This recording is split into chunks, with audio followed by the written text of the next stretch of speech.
Hello again. This is Theta, aka the Monotone Messiah, aka your friendly neighborhood nihilist. This video is about an often neglected subject, the knife. The knife has come up a few times in the last few nights of play, and there was one incident in particular where I was recording that made me think much more about the knife, and I realized as well that nobody has really talked about this publicly. I mean, I'm sure people talk about it amongst themselves. I haven't seen any videos other than maybe descriptions of the knife itself. I can't even remember seeing anything like that, frankly. But either way, I realized that especially if you're starting out, this is just something that you might not know about, you might not think about, and the truth is that a lot of more experienced players don't think about this either. In fact, the other night I saw a top-ranked player screw this up because he didn't follow certain principles about the knife that I started thinking about. With that in mind, let's check out the footage. Before I get started, my apologies for my cursor being on here. I didn't realize my cursor was in that position when I was recording, so it's just an artifact of that. Anyway, the situation here, just before I get into the details, is that this is, first of all, dry run, which as of this day is a custom map and is not part of league play. Maybe in the future, as you're watching this, it's become part of the league scene. Certainly possible. It's a really good map. But anyway, if you haven't played dry run, because I know a lot of people haven't, this is a kind of deserty map, and it's filled with these multi-story buildings. And in this case, I knew that there was somebody to my right and up the staircase because my objective was right here, and I could hear this guy on the radio talking to somebody else. So these are the last two people alive. I knew that, and I figured there's a very good chance this person in particular was looking towards the objective, and therefore his back would be turned to me, which in turn creates a great situation for a knife. And I've talked about in my information asymmetry video about how knives can help prevent an unnecessary exchange of information because there's no sound. With that in mind, I had a little bit of time, so I sat by this doorway for a little while, just wanted to see if this guy would run out and try and find me, rotate. They didn't know where I was, obviously. They knew I was out there. They knew there was one person left. I could hear them talking about that. Either way, I sat by this doorway, and you can see that there's a very specific configuration that I chose here, which is that I have my knife in my left hand, and in my dominant hand I have my M249. Anytime you're going to knife somebody, this is the configuration you should have. Now, you don't always have to have your primary. Some people would rather use a pistol, and that's fine, because primary weapons like the M249 are really inaccurate when fired one-handed, whereas the pistols are only slightly inaccurate when fired one-handed.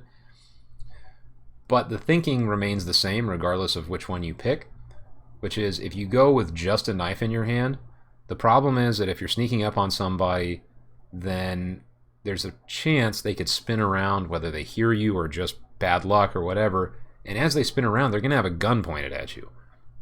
And if there's any kind of distance there, you're not going to be able to run fast enough to stab them, which sucks. You could have the perfect setup, and then 5 feet away, the guy just randomly decides to spin around to try and rotate or something, or maybe you push your thumbstick a little too fast and you make just enough noise that he knows someone's in the room, spin around, and your knife kill is ruined. It's happened to me more times than I can count.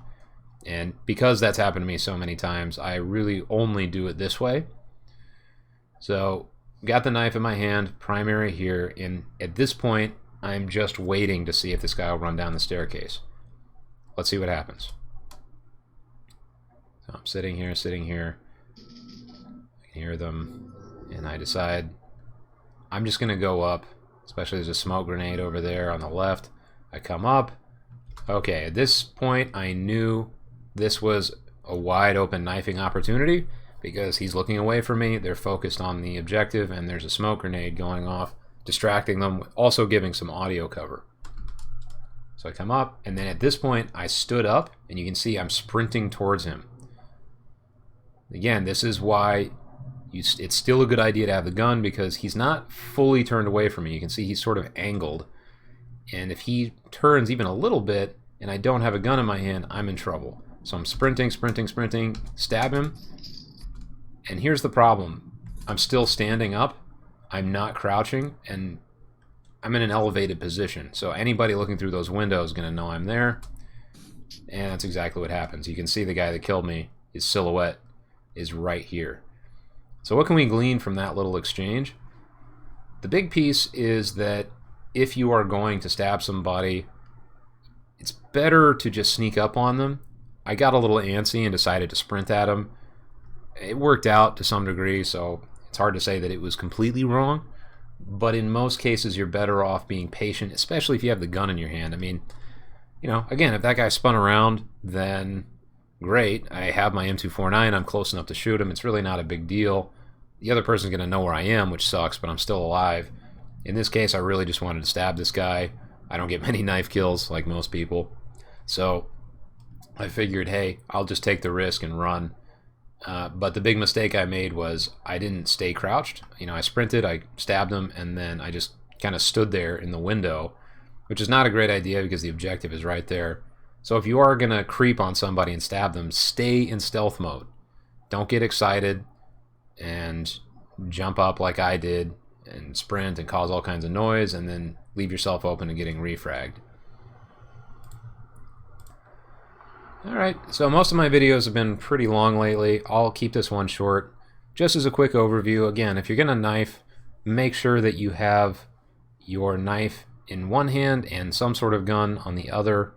There's a bit of a trade-off if you decide to use your pistol versus a primary, because the pistol doesn't do as much damage, but it is more accurate. At a close enough range, you should be able to just pop off enough shots to negate that problem, especially if you can hit them in the head. Either way, never go in with just knife in one hand. There's no reason. You're just leaving yourself open to risk unnecessarily. Number two is, if you can, sneak all the way in. Don't get up and sprint. It exposes your position to refrags even if you stab them. And in this case, in an elevated position, I got shot because I wasn't low enough. So just keep that in mind. Anyway, again, I don't want to keep this running. This is a short video. I want to keep it that way. So if you have any questions, comments, anything like that, leave them down in the comments section. I'm Theta VR on Twitter if you're looking for somebody to follow, if you want to keep up with my posts and whatnot. And yeah, that's all I've got for tonight, guys. So hope this is helpful. Stab a bunch of people, and I'll see you next time. Theta over and out.